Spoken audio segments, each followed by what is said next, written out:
আপনি আজকের যে সংবাদ সম্মেলন করছেন, আপনি কোন পদে থেকে আপনি সংবাদ সম্মেলন করছেন? সেক্রেটারি মহোদয় পরিচয় দিয়ে গেছেন। আমি বর্তমান এই চলমান কমিটির সভাপতি। ধন্যবাদ আপনাকে।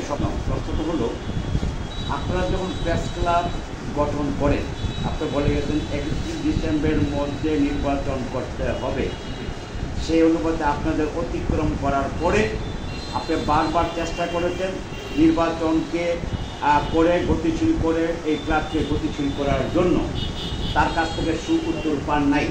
পরিপ্রেক্ষিতে পরিষ্কার করে দিই, ওনার সহসভাপতির কাছে আমি বারবার অনুরোধ করেছি। ধন্যবাদ।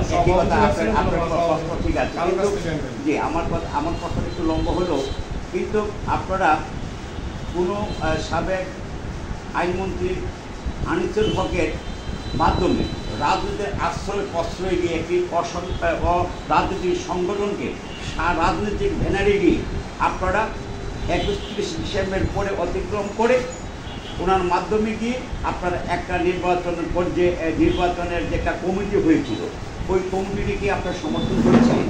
না, ওটা হলো আপনি যে প্রশ্ন করেছেন, এটা আমরা কিন্তু সম্মেলন করতে গেছি। সম্মেলনে আমাদের একটা টাইম মেনটেনের কিছু ছিল, বাড়িয়ে করে রাজনীতির কারণে বিভিন্ন কারণে তৎকালীন সময়ে আমরা যারা একদিন বলা ছিলাম, আমরা ওই জায়গায় আমাদের অবস্থান ছিল না রাজনীতির কারণে। তখন সাবেক সভাপতি বিভিন্ন প্রকৌশলের পিছায়া এটা রাজনৈতিক তৎকালীন আমাদের এমপি এবং মন্ত্রী ছিলেন, তার সহযোগিতায় নিয়ে যেত। রানিং এমপি থাকলে যে এলাকায় এবং মন্ত্রী থাকলে তার কথা আপনি যে মানুষই হন আপনারা মেনে গিয়ে ওই মেয়াদ কিন্তু উত্তীর্ণ হয়েছে।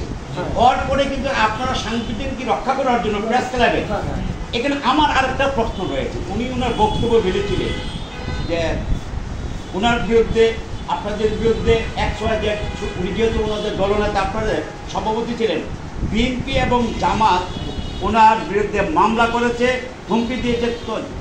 তৎসময় কিন্তু আমি যতটুকু জানি বিএনপি এবং জামাত তারা পালায় বেড়ানোর সময়ই পাই নাই। জেলা পরিষদ থেকে সেখান থেকে আমাদেরকে উচ্ছেদ করা হয়েছে, এই জায়গা দখল করেছে, আমরা আমাদের বিরুদ্ধে মামলা দেওয়া হয়েছে। আমরা অনেক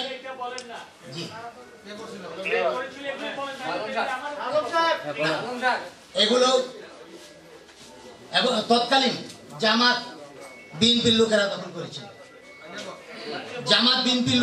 করেছিল, কিন্তু এই বিষয়টা তো আপনারা কিন্তু একজন বলার পর আপনারা কোনো ব্যক্তি তার প্রতিবাদ করেন না কেন? তার এই প্রশ্নের জবাবে কেন আপনারা যে বিএনপি জামাত তারকে মামলা দিয়েছে, হয়রানি করেছে, তার অন্তর জ্বালা, অন্তর ফাইটে যাচ্ছে? আজকে দীর্ঘ কণ্ঠে বলতে চাই এইসব কাহিনী। আজকে আমার ভিতরে অনেক যন্ত্রণা আছে, কিন্তু তারা তো আপনারা পরেও তো তারা প্রতিবাদ করতে পারতেন। প্রতিবাদ বিষয়টা রাজনৈতিক বিষয়ে আমরা সামাজিক সংগঠন করতে গেছে, রাজনীতি আমরা জানতে চাই। আর ওখানে যে প্রেক্ষাপট ছিল, তো আপনার জুন আগস্ট যে প্রেক্ষাপট ছিল, এই প্রেক্ষাপটে মানে আপনি কাজ করতেন, বিভিন্ন সংগঠন করেন, বিভিন্ন একটা পত্রিকা চালান, ওই প্রেক্ষাপটে আসলে কোনো প্রতিবাদের ভাষায় সচরাচর ছিল না। তো ধন্যবাদ, আপনারা আসছেন। না, আমি শেষ করিনি।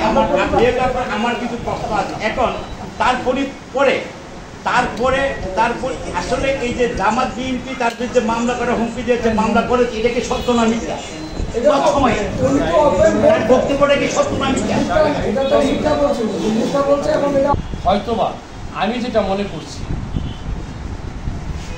সাবেক সভাপতি পদ হারানোর যন্ত্রণায়, আর আমি যতটুকু জেনেছি আবুল কালাম আজাদ সাহেব তিনি সভাপতি হওয়ার ইচ্ছা পোষণ করেছিলেন, ভেবেছিলেন যে তিনি সভাপতি হবেন।